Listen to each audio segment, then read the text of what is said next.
მოგესალმებით ყველას, მეგობრებო, ეს არის ჩემი პირველი ვიდეო YouTube არხზე და ძალიან დიდი თხოვნა მექნება, რომ ხარი დამიჭიროთ, გააზიაროთ ვიდეო, მოიწონოთ და გამოიწეროთ არხი.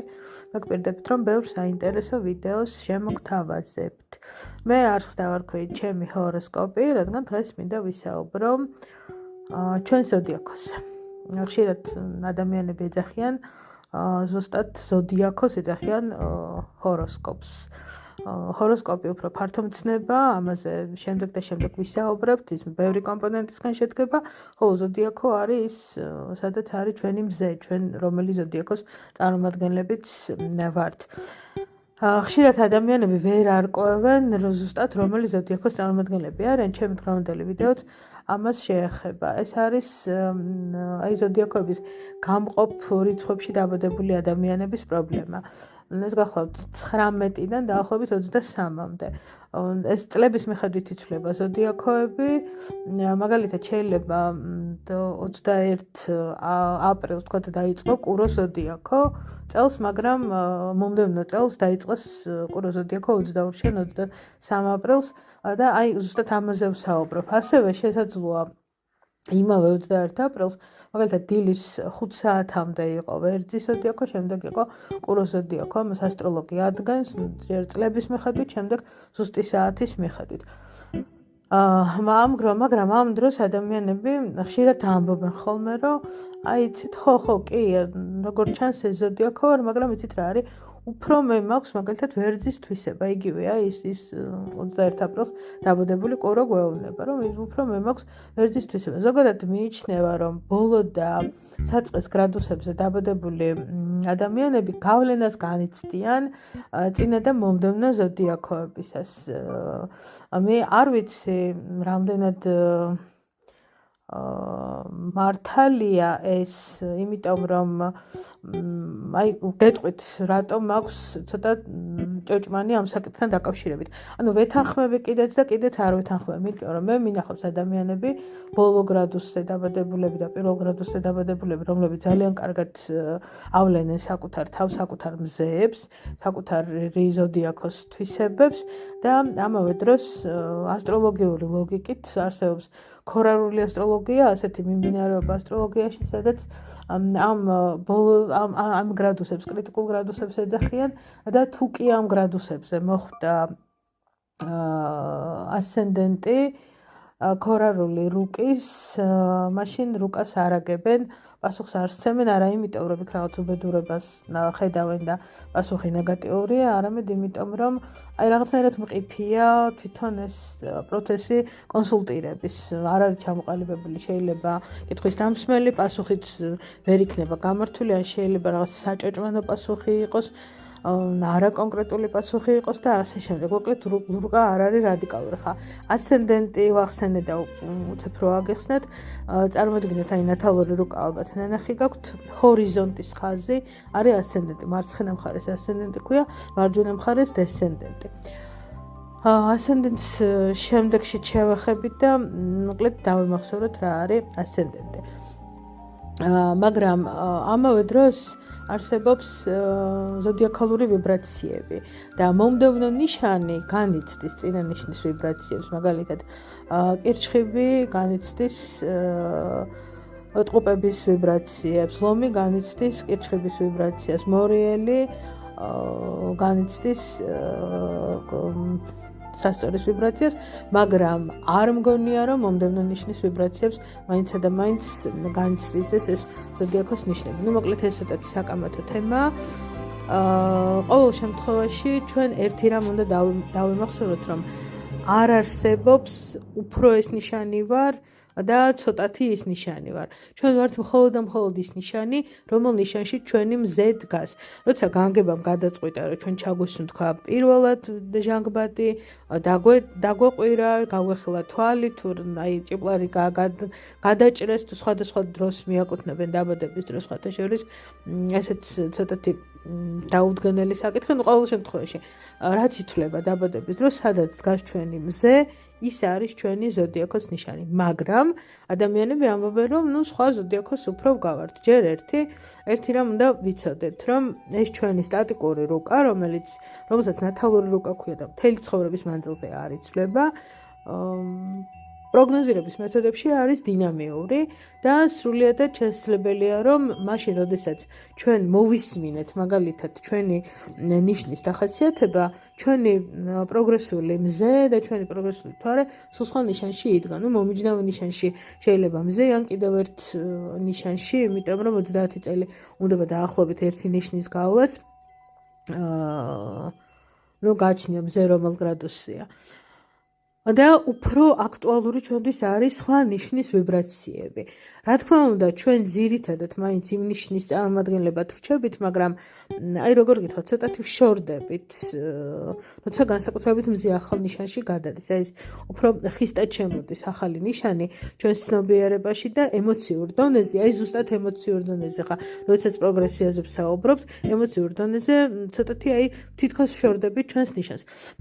ეხლა რომ ბურუსი არ შემოვიტანო საუბარში, ეს ალბათ არ არის ფართო საზოგადოებასთან სალაპარაკო თემა, მაგრამ ყოველ შემთხვევაში ვიცოდეთ, რომ ეგეთი რამ არსებობს და შესაძლოა აღქმის დონეზე ჩვენ გაგვიჩნდეს ასეთი აზრი.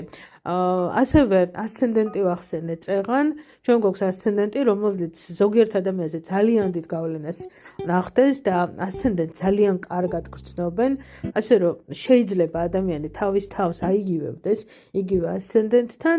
ასცენდენტი არის, მე გითხარით გრაფიკულად რას ნიშნავს რუკაში, მაგრამ რა არის ასცენდენტი, როდესაც ჩვენ ვიბადებოდით, ამ ჰორიზონტზე რაღაც ნიშანი იყო. მაგალითად, ვიბადება ადამიანი კირჩხიბის ნიშნით ან მორიელის ნიშნით, მაგრამ ჰორიზონტზე ამ დროს დგას ტყუპები.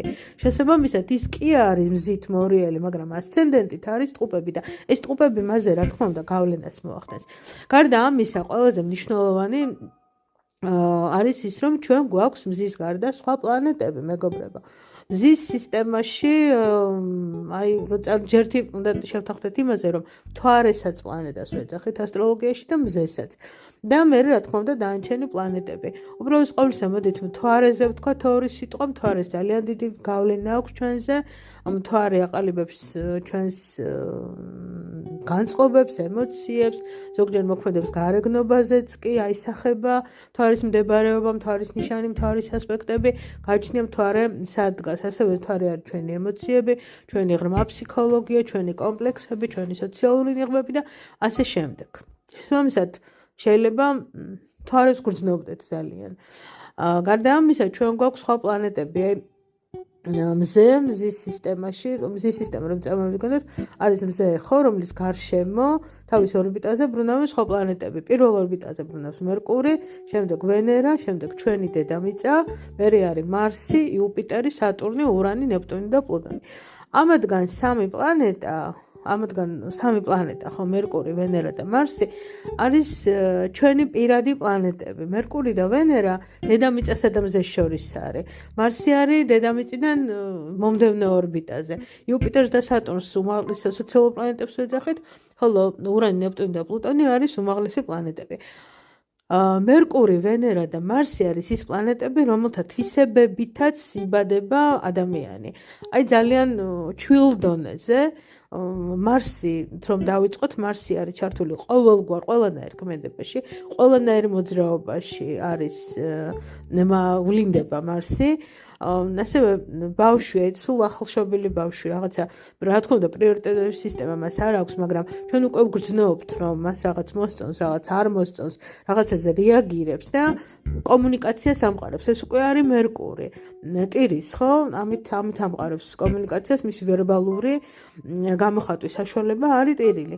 ანუ ეს სამივე პლანეტა უკვე ძალიან ახალშობილსაც კი დაბადებული, ახლა მართლა ჩვილის დონეზე უხეშ ფენაზე გესაუბრებით. ამ პლანეტებს, რა თქმა უნდა, ძალიან ბევრი სხვა ფუნქცია და დატვირთვა აქვს ჩვენს ცხოვრებაში, მაგრამ ძალიან მარტივ დონეზე რო გითხრათ, შესაბამისად, ეს პლანეტები ძალიან დიდ გავლენას ახდენენ ჩვენზე და ძალიან მნიშვნელოვანია სად დგას ეს პლანეტები, რომელ ნიშანში დგას. თუ არა შეიძლება ყველგანი დგეს და იმ ნიშნის ვიბრაციები მოგქონდეს ჩვენ, აი მაგალითად მარსი, ადამიანი არის ვერძი და მარსი ყავს კითხებში. ზოგს რეტროგრადულიც კი. და უსმენს ვერძის დახასიათებას. საერთოდ არ გავს მისი მარსი ვერძს. ინერტულია, რაღაცა ეზარება, ისეზარება, არ არის აქტიური. არა და ეუბნებიან, რომ შენ ხარ იმპულსური, შენ ხარ იდეების გენერატორი, შენ ხარ პიონერი, არ არის ეგეთი ეს ადამიანი არის და ვერძია. ასევე მერკური მზეს შორდება მაქსიმუმ 28 გრადუსით, ანუ ან იმავე ნიშანშია, სადაც მზიან მომიჯნავე ნიშნებშია. და გონება, მერკური ჩვენი გონებაა და ჩვენი კომუნიკაციის უნარი. ეხლა ყუროა მაგალითად ადამიანი და მერკური ყავს ვერძში. აბსოლუტურად არა ყუროსთვის დამახასიათებელი აზროვნება, ყუროსთვის დამახასიათებელი კომუნიკაციები არ ექნება ამ ადამიანს. ამიტომ მან შეიძლება იფიქროს, რომ ის არ გავს ყუროს, ან თვალსაზრისით ასევე არის ვენერა. ვენერა 48 გრადუსით შორდება მაქსიმუმზე, ანუ შეიძლება ერთი ნიშანი გამოტოვოს და საერთოდაც იქეთ იყოს. მთელი ეს კომპლექსი დამატებული ამ სოციალური პლანეტები, ან ჩვენ როგორ ვლინდებით სოციუმში, და შემდეგ უმაღლესი პლანეტები ახლა პირადად არ გამოიყენება, მაგრამ ყველაფერი ეს მთლიანად კომბინაციაში ქმნის ჰოროსკოპს. ეს არის ჩვენი ჰოროსკოპი, მეგობრებო. მაგრამ ზოდიაქო ჩვენი არის ზუსტად ის ნიშანი, სადაც ჩვენი მზეები დგანან და ჩვენი ზოდიაქო არის ერთადერთი, მე უფრო ის ნიშანი ვარ, ეგეთი რამე არ არსებობს. ჩვენ გვაქვს ერთადერთი ზოდიაქოს ნიშანი. უბრალოდ ჩვენი პლანეტები სხვადასხვა ნიშნებშია განლაგებული. და ჩვენ იმ ნიშნების ენერგიებს, ყველა ნიშნების ენერგიას ვიღებთ. ჩვენ იმ ნიშნების ენერგიებსაც ვიღებთ, რომელ ნიშნებში ჩვენ პლანეტები არ გვყავს, იმიტომ რომ ტრანზიტებით გვეხება, იგივე როგორც გითხარით, დირექცია, პროგრესია და ასე შემდეგ, აღარ მინდა უცხო ტერმინებით გადაგღალოთ, ამეებით გვეხება ეს სხვა ნიშნები. ჩვენი პარტნიორებით გვეხება ეს სხვა ნიშნები, სინასტრიულად შემოდიან სხვა ადამიანები სხვა ნიშნებიდან და ასე შემდეგ და ასე შემდეგ. სულ ეს იყო რაც დღეს მინდოდა თქვენთვის მეთქვა. ძალიან დიდი მადლობა ვინც მომისმინეთ და ძალიან დიდი თხოვნა იქნება რომ ვიდეო მოიწონოთ, გადააზიაროთ და კარხი გამოიწეროთ. წარმატებებს გისურვებთ.